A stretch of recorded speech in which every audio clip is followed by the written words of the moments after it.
Assalamualaikum warahmatullahi wabarakatuh. Alhamdulillah. Nahmaduhu wa nasta'inuhu wa nastaghfiruh. Wa na'udzubillah min syururi anfusina wa sayyiati a'malina. May yahdihillah fala mudhillalah wa may yudlil fala hadiyalah. Asyhadu an la ilaha illallah wahdahu la syarikalah wa asyhadu anna Muhammadan abduhu wa rasuluh. Ya ayyuhalladzina amanu ittaqullaha haqqa tuqatih wa la tamutunna illa wa antum muslimun wa ba'd. Para pemerhati roja kaum muslimin dan juga muslimat rahimani wa rahimakumullah. Alhamdulillah, segala puji hanyalah milik Allah Rabb semesta alam. Salawat dan salam untuk Nabi kita Muhammad sallallahu alaihi wasallam, keluarga beliau, sahabat beliau dan umat beliau sampai hari kemudian. Para pemerhati roja, kaum muslimin dan muslimat rahimani wa rahimakumullah, pada kesempatan siang ini kita kembali melanjutkan pembahasan buku Talbis Iblis tulisan Ibnul Jauzi.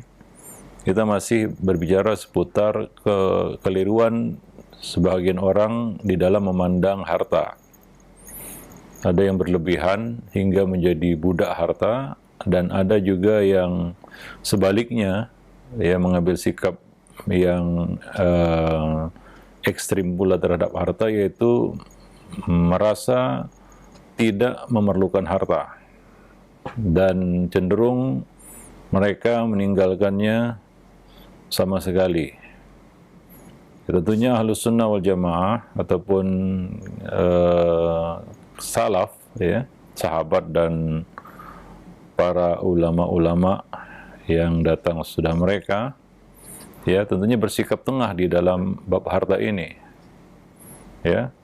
Dan juga kita melihat dari sabda-sabda Nabi Sallallahu Alaihi Wasallam yang berisi, ya, larangan untuk menyia-nyiakan harta, ya.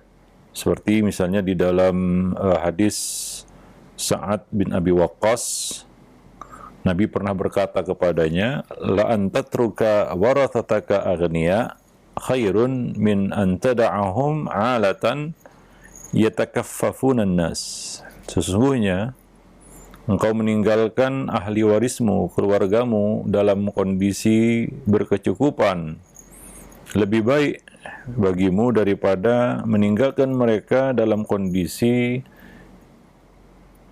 fakir, kekurangan, hingga mereka terpaksa meminta-minta kepada orang lain.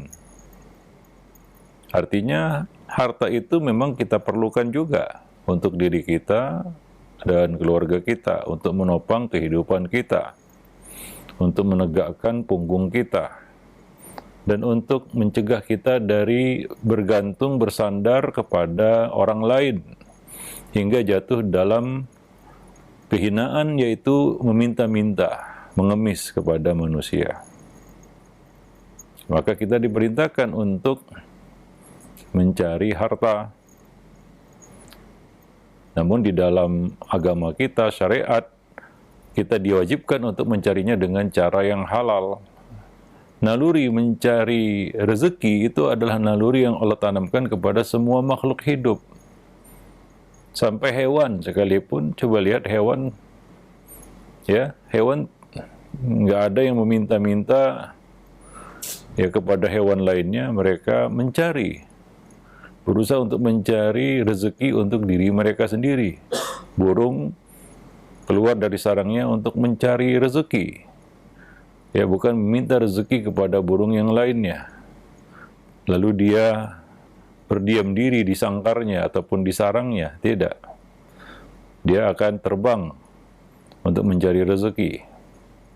Artinya naluri itu ada pada semua makhluk hidup sebenarnya. Dan itu sesuatu yang lumrah, termasuk manusia. Ya, naluri mencari rezeki ada pada diri kita. Maka kita pun mencari rezeki yang notabene itu adalah harta, ya, untuk kecukupan hidup kita. Maka Nabi mengatakan, kamu tinggalkan keluargamu dalam keadaan berkecukupan, ya, bukan berlebihan, tidak, tapi berkecukupan saja. Itu lebih baik, ya, daripada kamu tinggalkan mereka dalam kondisi fakir, alatan, kekurangan, Ya, yatakaffafunan nas, dan karena kekurangan terpaksa meminta-minta, mengadahkan tangan, mengharap bantuan dan pertolongan orang lain. Ya. Nah, jadi ini menunjukkan kepada kita bahwa Nabi melarang pekerjaan meminta-minta. Ya, bahwa itu bukanlah pekerjaan yang dibenarkan, bahkan dilarang. Ya, mengemis dan minta-minta.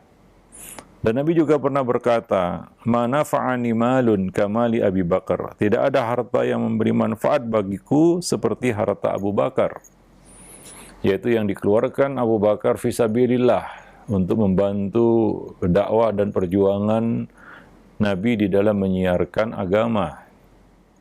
Itu adalah harta yang bermanfaat, harta yang membawa manfaat bagi pemiliknya di dunia dan di akhirat, dan juga bermanfaat bagi orang lain. Itulah sebaik-baik harta yang besar manfaatnya. Semakin besar manfaat sebuah harta, maka semakin besar juga berkahnya, manfaatnya bagi pemiliknya. Diriwayatkan dari Amr bin As, ia bercerita, Rasulullah SAW mengirim utusan kepadaku untuk menyampaikan pesan. Pesannya adalah, ambillah pakaian dan senjatamu, yaitu bersiap-siap untuk ke medan tempur, medan jihad. Lalu datanglah padaku, yaitu untuk menghadap Nabi SAW. Maka aku pun menghadap Rasulullah. Lalu beliau berkata, aku ingin mengutusmu untuk bisa memimpin pasukan hingga Allah menyelamatkanmu, yaitu memenangkanmu, memberikan kamu kemenangan dan memberimu rampasan perang, dan memberimu keinginan yang baik terhadap harta. Ya, salah satu rezeki yang didapat bahkan oleh Nabi adalah dari ghanimah, harta rampasan perang. Maka aku berkata, wahai Rasulullah, aku masuk Islam bukan karena harta, tetapi karena kecintaan akan Islam. Maka Nabi SAW berkata, wahai Amr, sebaik-baik harta adalah harta yang dimiliki berada di tangan orang yang soleh. Karena ketika harta itu ada di tangan orang yang soleh, harta itu akan digunakan untuk menaati Allah, untuk membantu sesama, ya, untuk sesuatu yang bermanfaat bagi manusia. Sehingga manfaat dari harta itu semakin luas jika harta itu ada di tangan orang yang soleh. Namun jika berada di tangan yang tidak benar ataupun di tangan orang yang fasik, maka mungkin harta itu digunakan untuk kejahatan, keburukan, ya, untuk menyebarluaskan kemungkaran di tengah-tengah manusia. Ya kan Nabi SAW mengatakan, tidak mengapa wahai Amr, ya, harta itu ada di tanganmu, karena sebaik-baik harta adalah harta yang berada di tangan orang yang soleh. Ya, sehingga orang yang soleh itu dapat mengetahui, ya, kemana harta itu harus dialokasikan, harus diletakkan. Beda dengan orang yang fasik, ya, dia tidak tahu harta itu harus diletakkan di mana, harus diapakan harta itu. Mungkin dia mengeluarkan harta itu untuk sesuatu yang membahayakan dirinya dan membahayakan orang lain. Ya, Ibnul Jauzi mengatakan, hadis-hadis ini adalah hadis-hadis yang sahih, dikeluarkan di dalam kitab-kitab para ulama, kitab-kitab sahih. Ya, Ibnu Majah, Ahmad, dan lain-lain yang mengeluarkan hadis-hadis tadi. Dan hadis ini bertolak belakang dengan keyakinan kaum sufi yang menyatakan bahwa memperbanyak harta itu ibarat tirai penutup dari cahaya Allah. Memperbanyak harta juga menurut mereka adalah suatu hukuman. Menyimpan harta termasuk tidak bersikap tawakal, tidak tawakal. Ya, kalau menurut mereka menabung itu adalah wujud dari ketidaktawakalan seorang hamba, kurang tawakalnya seorang hamba. Maka tidak ada istilah dalam istilah mereka menabung harta atau menyimpan harta. Ya, nah, tentunya tidak dapat dipungkiri bahwasanya fitnah harta memang berbahaya. Harta termasuk salah satu ujian. Hingga tak sedikit orang yang meninggalkan harta karena takut terkena fitnahnya. Ya, dan lagi pula mengumpulkan harta melalui cara yang halal itu bukan perkara mudah juga, sulit ya untuk dilakukan. Ya, selamatnya hati dari godaan harta juga hampir bisa dibilang mustahil ya. Artinya pasti hati itu terpengaruh dengan harta itu.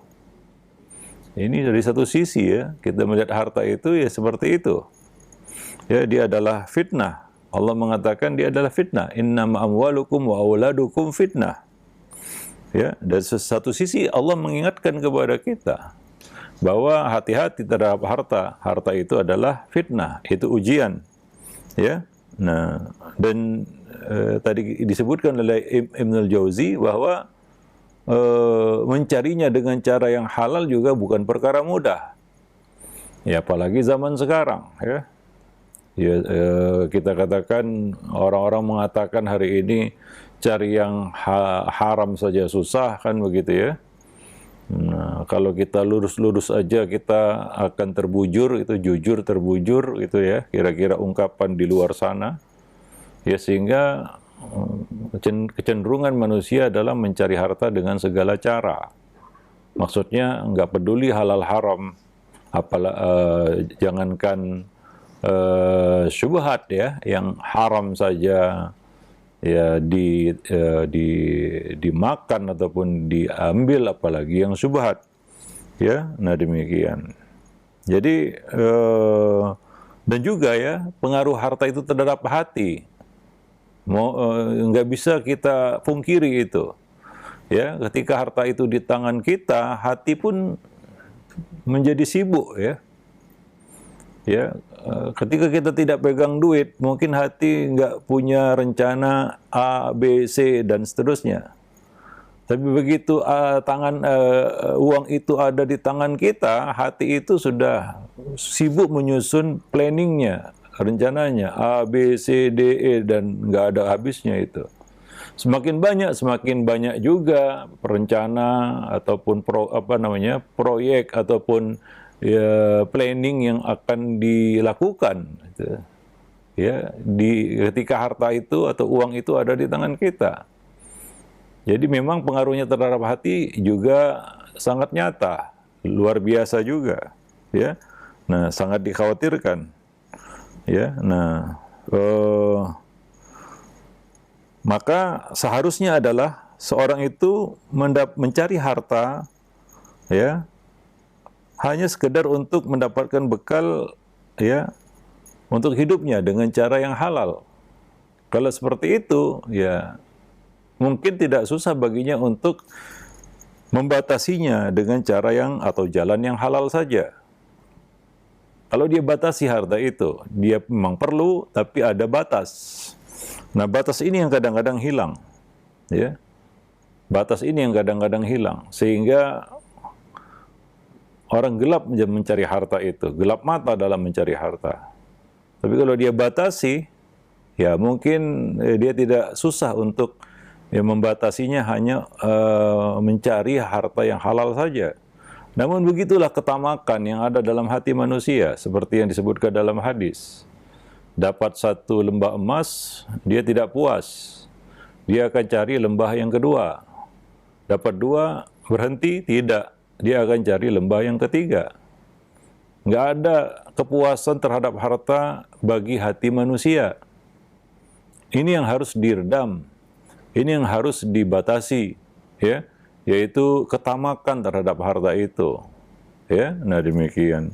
Dan perlu motivasi yang kuat untuk bisa membatasi harta dalam hati kita. Ya, nah hingga betul-betul harta itu ya di tangan kita untuk maslahat akhirat. Ya, untuk maslahat akhirat. Jika harta itu membahayakan akhirat, maka dia tidak merasa berat untuk melepasnya. Ya, tidak merasa berat untuk melepasnya. Ya. Nah, jika ia berniat untuk menjaga diri dan keluarga, ya, menyimpan sebagian harta untuk hal-hal yang tidak terduga atau kondisi darurat, atau berniat memberi kelapangan bagi sesama saudara, ya, dia simpan hartanya itu, ya, mungkin suatu ketika dia perlu menolong orang lain, membantu orang lain, ya. Nah, memberikan kecukupan kepada fakir miskin, berbuat baik kepada manusia, maka menyimpan harta dengan tujuan niat seperti ini, ya, itu mendapat pahala dia atas niat baik tersebut. Ya, tapi kalau dia nyimpan harta untuk, ya, menimbun harta itu, tidak mengeluarkan kewajibannya yaitu zakat, ya, dan untuk menumpuk-numpuk harta dan menghitungnya jama'a mala wa addadah, ya, yahsabu annahu akhlada, dia merasa itu dapat membuat dia kekal, ataupun dia merasa harta itu terus bersamanya, membuat dia lalai terhadap akhirat. Nah, kalau dia menyimpan harta untuk tujuan itu, tentunya ini tercela. Ya, ini akan menjadi satu keburukan atas dirinya. Nah, tapi kalau untuk niat-niat yang kita sebutkan tadi, maka dia justru dapat pahala. Ya, jadi mengumpulkan harta dengan niat seperti itu, ya, mungkin lebih baik daripada mengerjakan beberapa amal-amal ketaatan. Ya, karena tadi kita sebutkan kaidahnya, semakin banyak manfaat dari harta yang kita miliki, maka semakin baik juga dia di sisi Allah Subhanahu wa taala. Nah, jadi kalau kita lihat para sahabat, ya, sahabat-sahabat Nabi, ya, radhiyallahu anhum jami'an, niat mereka mengumpulkan harta adalah niat yang lurus. Ya, niatnya orientasinya akhirat. Maka harta yang mereka miliki itu betul-betul berkah. Ya, tujuannya baik dan mulia. Mereka gigih mencari harta dan memohon supaya harta itu diperoleh terus-menerus, bahkan ditambahkan Allah Subhanahu wa taala. Tapi orientasi mereka berbeda dengan kita mungkin. Orientasi mereka adalah akhirat. Sementara kita mungkin orientasinya dunia. Ya, untuk memperbanyak harta dunia. Ya, untuk sekedar bersenang-senang di dunia. Bahkan untuk berbangga-bangga di dunia. Untuk menaikkan status sosial. Ya, kalau seperti itu tentunya mencari harta dengan niat seperti itu justru akan membawa kita kepada kehinaan dan kehancuran. Kita akan dipermainkan oleh harta itu. Ya, setan menggunakan harta itu untuk, ya, menyesatkan kita lebih jauh lagi dari Allah Subhanahu wa taala. Wallahu a'lam bishawab. Jadi kalau kita lihat para sahabat itu juga bekerja. Abdurrahman bin Auf, ya, yang, ya, kita katakan seorang pedagang yang sukses hingga, ya, batu dibalik jadi emas, kira-kira demikian. Ya, ketika ia hijrah ke Madinah, ditawarkan macam-macam, dia menolak. Dia hanya minta ditunjukkan di mana pasar. Lalu dia berniaga dan dia menjadi seorang peniaga yang sukses. Ya, tapi tujuan mereka apakah untuk dunia? Enggak. Tujuan mereka adalah untuk sesuatu yang lebih daripada sekedar mendapatkan status dunia. Yaitu mereka ingin dapat status di akhirat dengan harta yang mereka miliki. Wallahu a'lam bishawab. Ini untuk menjelaskan kepada kita semua bahwa mencari harta itu bukan berarti orang itu menjadi hina dan pasti jatuh dalam keburukan, tidak. Ya, kita katakan tadi, ya, bahwa mencari rezeki ataupun harta, nafkah, itu sesuatu yang sudah Allah tanamkan kepada makhluk hidup. Hatta hewan sekalipun, seperti yang kita sebutkan tadi. Apalagi manusia yang dilengkapi dengan akal. Ibnu Jauzi mengatakan, yang lebih jelas dari sikap di atas, yaitu menginginkan tambahan harta, adalah sikap Yakub ketika mendengar anak-anaknya mengatakan, wa nazdadu kaila ba'ir, dan kita akan mendapatkan tambahan jatah gandum seberat beban seekor unta. Maka Yakub cenderung menginginkan tambahan jatah makanan tersebut. Ia juga ingin dapat tambahan, ya, jatah gandum seberat beban seekor unta. Itu satu bagasi unta, kira-kira demikian. Kalau sekarang ukurannya, ya, kalau unta itu ada bagasinya, maka dapat tambahan satu bagasi unta. Dan Nabi Yakub tentunya tertarik ya dengan kita katakan tawaran dari anak-anaknya ini, asalkan mengirim anaknya yaitu Bunyamin bersama mereka, yang pada akhirnya ya Bunyamin tidak kembali kepada ayahnya. Itu yang membuat Nabi Yakub bersedih setelah kehilangan Nabi Yusuf. Dan tentunya itu adalah salah satu makar Nabi Yusuf terhadap saudara-saudaranya yang telah dulu mencelakakan dirinya. Ya, Nabi Yakub membalas makar mereka, Nabi Yusuf membalas makar mereka. Ya, nah demikian. Jadi poin yang kita ambil di sini adalah keinginan Nabi Yakub untuk mendapatkan tambahan jatah makanan. Bahwa keinginan seperti itu, walaupun harus mengirimkan anaknya yaitu Bunyamin, dan ia tahu itu bisa jadi bahaya, tapi karena keinginan tambahan harta itu, resiko ini ya dikesampingkan. Kadang-kadang kita harus memilih ya di dalam kehidupan. Kita menyampingkan resiko karena kita ingin sesuatu atau tujuan sesuatu. Itu yang terjadi pada Yakub. Ia memenuhi keinginan anaknya membawa Bunyamin bersama mereka, walaupun beliau khawatir ataupun ya meragukannya. Ya, dengan tawaran anak-anaknya, ya yaitu apa? Mereka akan mendapatkan tambahan makanan, yaitu jatah gandum. Wallahu a'lam bishawab. Ya, jadi keinginan itu ada pada Yakub dan itu bukanlah suatu yang celak. Demikian juga Shu'aib mengharap mendapat tambahan atas apa yang telah diperolehnya, yaitu jasa servis pelayanan Nabi Musa kepadanya, ya, yang bekerja ya untuknya. Maka ia berkata kepada Nabi Musa, "Fa in atmamta 'ashran fa min 'indik." Jika engkau sempurnakan 10 tahun, maka itu adalah suatu kebaikan darimu, yaitu ditambah waktu pelayanan itu menjadi 10 tahun. Ya. Maka itu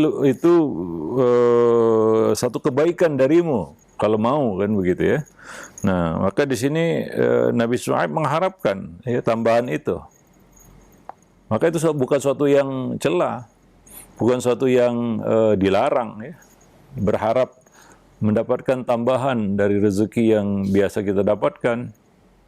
Ya, nah orang manusia punya kecenderungan kepada itu. Ya, kalau bisa dapat bonus, ya tentunya mereka mengejar bonus, kan begitu ya. Istilah sekarang kalau perlu lembur ya lembur gitu, untuk dapat tambahan gitu. Apakah kalau saya ambil lembur berarti saya adalah orang yang rakus terhadap dunia? Enggak juga. Atau tamak kepada dunia? Enggak. Itu adalah sesuatu yang normal, wajar. Ya, kita ingin dapat tambahan dari harta yang biasa kita dapatkan. Ya, nah demikian. Tapi yang menjadi pembeda di sini adalah apa motivasi kita, tujuan kita. Ya, karena harta itu jika berada di tangan orang yang tepat, ya, maka menjadi suatu yang manfaat. Tapi kalau jatuh ke tangan orang yang salah, jadi musibah. Ya, nah demikian. Nah, ketika Ayub alaihissalam sembuh dari sakitnya, ia dihujani belalang emas. Sehingga ia bergegas menciduk belalang emas itu dengan tangan, lalu memasukkannya ke dalam lipatan baju.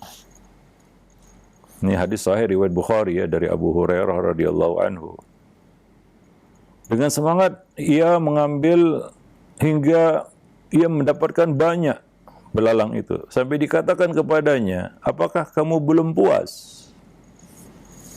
Maka Ayub menjawab, "Wahai Rabb, siapa gerangan yang bisa puas dengan karuniamu?" Ya, siapa yang bisa merasa puas dengan karuniamu? Ya memang itu manusia. Ya, satu yang memang ada dalam diri mereka, karena kita ada hawa nafsu. Ya, zuyyina linnasi hubbus syahawat minan nisa'i wal banin dan seterusnya. Memang dihiaskan dalam hati manusia, ya, kecintaan ya kepada dunia, harta, wanita dan sebagainya. Itu suatu yang ya kita katakan ada pada diri manusia.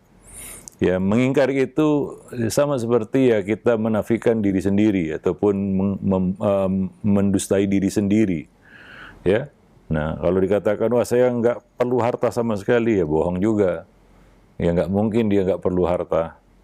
Sebagaimana saya nggak perlu makan sama sekali, ya bohong juga. Kenapa? Dia pasti perlu makan.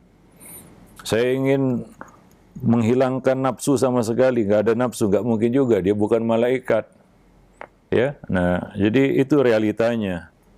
Maka sikap-sikap yang seperti ini dianggap oleh kaum sufi itu adalah sesuatu yang tercela, yang membuat manusia itu jadi hina.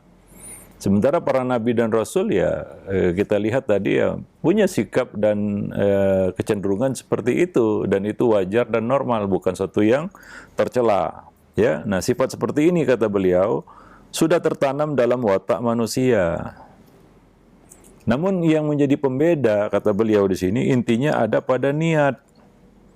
Ya, apa yang menjadi motivasi? Ya melatar belakanginya apa?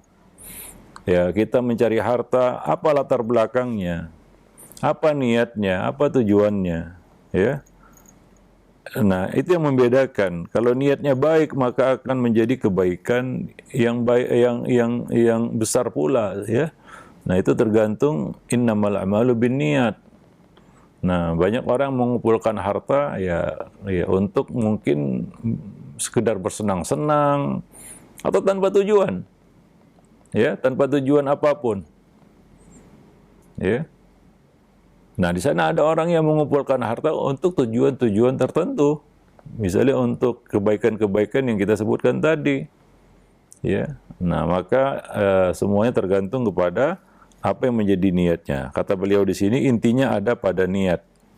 Apabila diniatkan baik, maka akan menjadi kebaikan. Wallahu a'lam bishawab.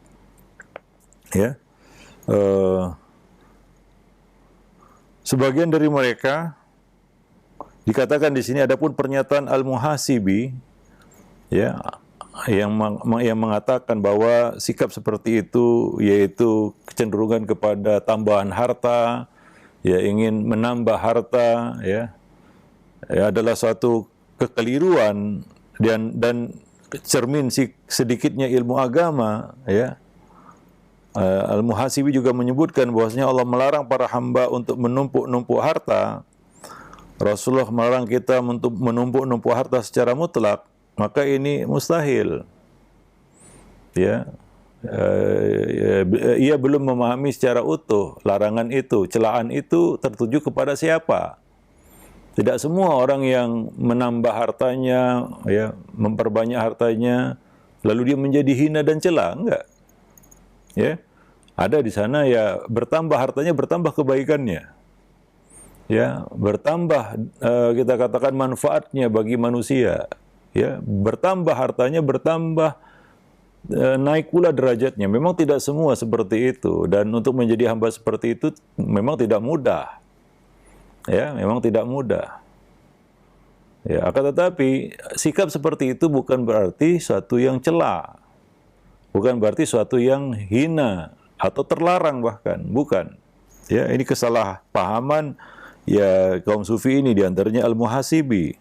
Ya, nah ia memahami celaan Allah di dalam menumpuk-numpuk harta seperti firman Allah jama'a mala wa addadah, ya. Ya, atau larangan Nabi untuk Nabi melarang kita untuk menumpuk-numpuk harta tidak secara mutlak. Ya, nah kalau demikian yang dipahami oleh para sahabat, mereka tidak akan ya berusaha untuk menambah harta mereka.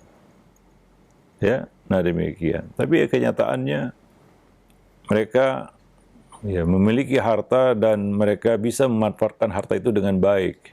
Nabi juga tidak 100% meninggalkan harta dunia, enggak. Nabi sering mendapatkan dunia. Artinya Nabi sering jadi orang kaya. Tapi bedanya kita dengan Nabi, ya, Nabi kaya itu sebentar saja. Dalam sekejap habis harta itu dibagi-bagikan. Itulah manfaatnya punya harta.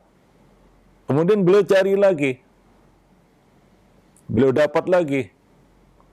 Dan kembali habis untuk dibagi-bagikan. Ya, harta itu tidak lama berada di tangan beliau. Demikian para sahabat lainnya. Abu Bakar As-Siddiq pernah menginfakkan sebahagian dari hartanya. bahkan seluruh hartanya, yaitu sebagian besar hartanya. Umar juga separuh hartanya. Ya, tentunya mereka pasti jatuh miskin, iya. Tapi bukan berarti mereka tidak mencari harta, mereka cari lagi. Dan kembali mereka gunakan harta itu untuk kebaikan. Nah demikian, ya. Jadi tujuan mereka mengumpulkan harta itu bukan untuk ya larut dalam kecintaan kepada harta itu, sehingga ya betul-betul ditimang-timang harta itu, dielus-elus sehingga dia lalai dari akhirat. Sahabat nggak seperti itu. Itu yang membedakan mungkin. Nah ini yang harus kita pahami dengan benar supaya kita tidak terjebak dalam sikap yang keliru tentang harta.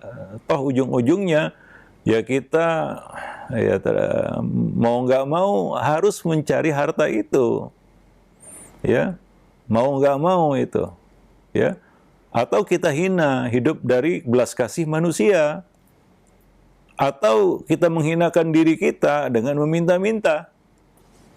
Ya itu adalah satu ya kita katakan pilihan yang harus kita pilih ya, perkara yang harus kita pilih itu. Maka dengan sikap yang benar terhadap harta kita bisa memanfaatkan harta itu dengan baik. Kita bisa mencukupi kebutuhan kita, keluarga kita, bisa membantu orang lain. Bahkan semakin luas ya manfaat dan faedah harta itu, maka semakin berkah harta tersebut. Ya, semakin banyak bermanfaat bagi orang lain. Ada orang yang hartanya bisa menghidupi ya ratusan ribu orang. Bagaimana caranya? Dia buka usaha yang bisa menaungi tenaga kerja yang banyak, sehingga banyak kita katakan orang-orang yang dapat rezeki, kepala keluarga yang dapat rezeki hingga bisa menghidupi keluarga mereka. Ya tentunya kalau bukan orang yang punya harta, dia nggak bisa membuka usaha yang bisa menyerap tenaga kerja yang sangat banyak. Ya, nah demikian. Dan itu membantu banyak orang tentunya. Para pemerhati rojak kaum muslimin dan muslimat yang dimuliakan Allah. Taib. Ya, jadi tidak secara mutlak ya kita katakan orang yang menambah harta itu tercela, enggak. Ya supaya kita tidak antipati dan bersikap yang salah terhadap orang-orang yang mungkin dia bekerja untuk mendapatkan harta. Ya apalagi zaman sekarang ya perlu bersungguh-sungguh untuk dapat harta yang halal. Ya. Nah, kadang-kadang ujiannya ya halal itu identik dengan sedikit, itu ujiannya. Ya. Wallahu a'lam bishawab. Taib. Nah, maka ya di sini kaum sufi terutama ya digelincirkan oleh syaitan dalam bab pandangan mereka terhadap harta, sehingga mereka terjebak dalam sikap yang justru merugikan mereka sendiri. Wallahu a'lam bishawab. Nah, demikian. Itu saja mungkin yang dapat kita sampaikan dalam kesempatan yang berbahagia ini. Mudah-mudahan bermanfaat. Aqulu qawli hadza astaghfirullah li wa lakum lisairil muslimin innahu huwal ghafurur rahim. Subhanakallah bihamdik asyhadu an la ilaha illa anta astaghfiruka wa atubu ilaik. Assalamualaikum warahmatullahi wabarakatuh.